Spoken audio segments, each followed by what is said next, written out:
Hello, once again welcome to my YouTube channel www.youtube.com/rightcareers. To begin with, I think thank you so much for all the great feedbacks that I have received for the last video.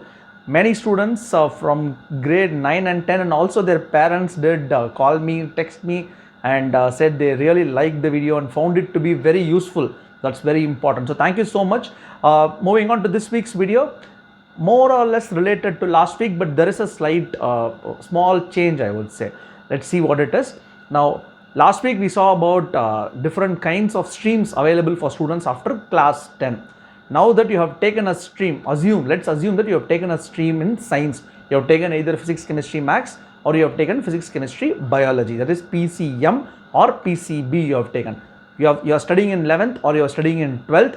You have taken, but now that but is very important, because during this course of 2 years somehow you find that this course doesn't suit you, or this the science or mathematics or biology doesn't interest you. You might feel that, oh my god, I have taken this subject, but I don't know what lies ahead of me. Not very sure whether I will want to pursue mathematics or science or biology, whether I want to study engineering or MBBS. So you might regret, you might regret after taking physics, chemistry, maths or physics, chemistry, biology. Don't worry, this video is for you. So that's where we come in. So this video, the topic for this week is 5 non-science courses that you can pursue after you have taken physics, chemistry, maths or physics, chemistry, biology. So 5 non-science programs, you can still change your career path. Even after taking physics, chemistry, maths or physics, chemistry, biology, you can still change track after 12th standard. So what are those 5? There are many, but I have taken only 5 for the pause of time. So we'll quickly get into those 5 mainstream, alternate programs that you can seriously consider after you finish your 12th standard. If you take physics, chemistry, maths or physics, chemistry, biology, the first I would say suggest is management. Now by management what I mean is BBA, Bachelor's in Business Administration. So if you have a flair for leadership, if you have a flair for strategy, if you want to set yourself to be a leader for tomorrow, I think you can seriously give a thought about pursuing this program. So this is typically a 3-year program, as it sets the foundation for your Masters in Business Administration, which is MBA or PGDM in India. So a 3-year program that comprehensively, or rather it sets the foundation for all the management facets. That includes something like basic strategy. It will you'll get exposed to basic strategy. You will get exposed to the fundamentals of accounts and finance. You will still get exposed to fundamentals of sales, fundamentals of marketing. You will get exposed to fundamentals of operations.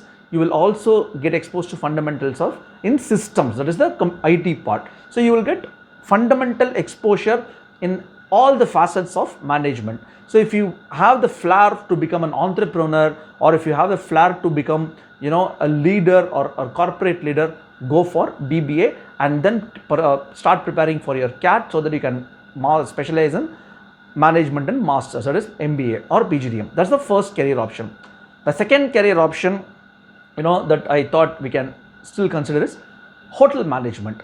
Now if you are someone who has the flair for curating others' happiness or making others happy, I think you should seriously consider hotel management as an option.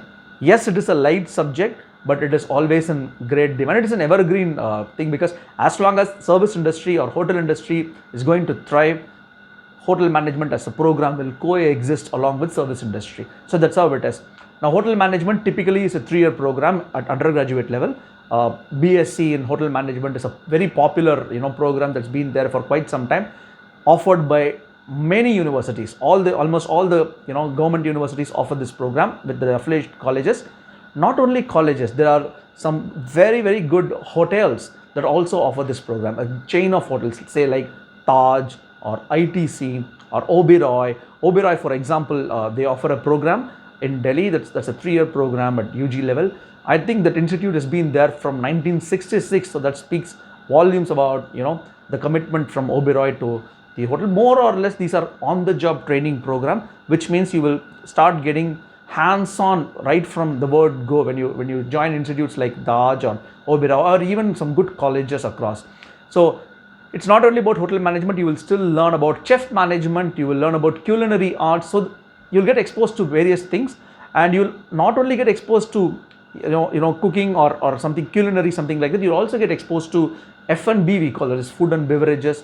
You'll also get exposed to sales and marketing, front office, the operations, which is very critical in hotel industry. So you'll get once again exposed to multiple things, restrict, or I would not say call it as restrict, pertaining to service industry or hotel industry. Now the good part is, if you study hotel management, you need not restrict your careers only to hotel industry. Yes, you can start working in hotel, restaurant industry, hotel industry. You can also work in industries like airlines, which prefers people from this background. You can also work in some various customer service domain in different industries. So the option is vast. That's the second option. The third career option you can seriously look once you finish your PCM, and that has got nothing to do with science, is design.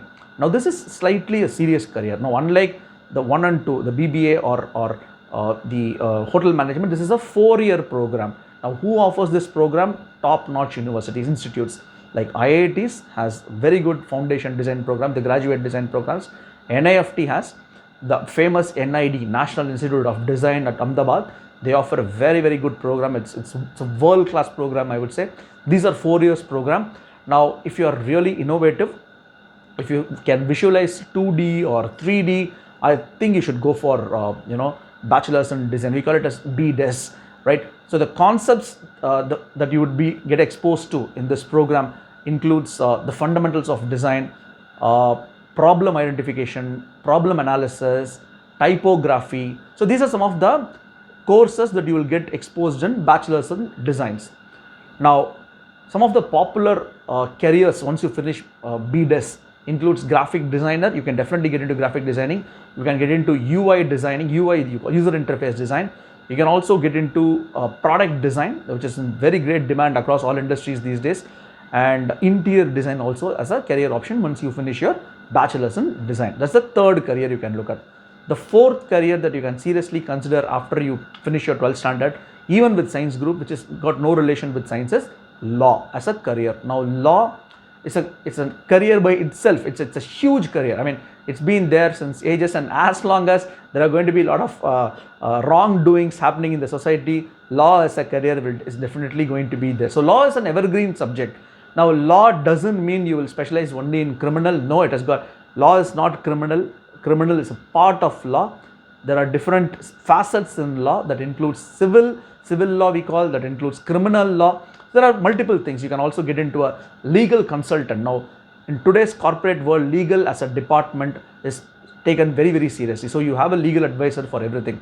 Now this is a 5-year program. I mean, it starts like 5 years program. So you will typically have BA with LLB, or BBA with LLB, or even BCom with LLB. So it's a 5-year program where you will study the graduation and also get into the legal aspects. Some of the subjects that you will get exposed to includes contracts, sale of goods, negotiable instruments, civil law, criminal law. So this you can specialize, obviously. You can also pursue masters, and then you can join as a junior and then make a career out of yourself. The property litigation is the most sought after profession today. That's the fourth career. The fifth career, obviously, that I wanted to share today is mass communication and journalism. So if you have a flair for public speaking, just like me, I work with media industry. Therefore, if you really have a flair for public speaking, you can seriously consider media and journalism as a career. Now, there are some very, very good institutes that offer you these programs. The Hindu has Asian College of Journalism. We call it as ACJ. Offers excellent program, in journalism. Malayalam Manorama again has a very good institute that offers programs for undergraduate levels in journalism. So again, journalism need not be print these days. There are multiple programs inside journalism, which we will separately address in some other video. But again, journalism, it also includes newspaper journalism, television journalism. These days you have blogging also. You can take that as a career. You can do a specialization in blogging, and then you have vlogging, that is video, blog. something like YouTube channels. You can also get into advertisement. After you study that, you can also get into public relations. We call it as PR. Now, these are the 5 careers that you can seriously look at even after taking your physics, chemistry, maths, or physics, chemistry, biology. You can still change your careers. There are few other like languages also. You can pursue careers in languages, which I'm not mentioning in this video, but there are few other. But I thought these 5 are really good. Just to recap, first, which I said was the management, that is BBA. The second is hotel management. The third was design. The fourth was law, and finally mass communication and journalism. Now, to conclude, don't get bogged down or don't feel disheartened that you have chosen science. I don't know what to do. I'm not interested in engineering, but I have chosen science. Don't worry. There are still various options, various avenues you can always move once you finish your class 12. The most important thing is, as I said last week, the decision is yours. It has to be a very good decision. Now, you have to have that courage. You have to have that courage to follow your heart and intuition. Because fortunately or unfortunately, your heart and intuition will already know what you want to become, right? So that's it. In a very short, I have finished this video this week. And in case you have any clarifications or doubt, as usual, you can still ping me. And finally, do subscribe to the YouTube channel in case you like it, and also pass it on to your friends and relatives. Thank you very much for watching this video. Until next week, take care. See you.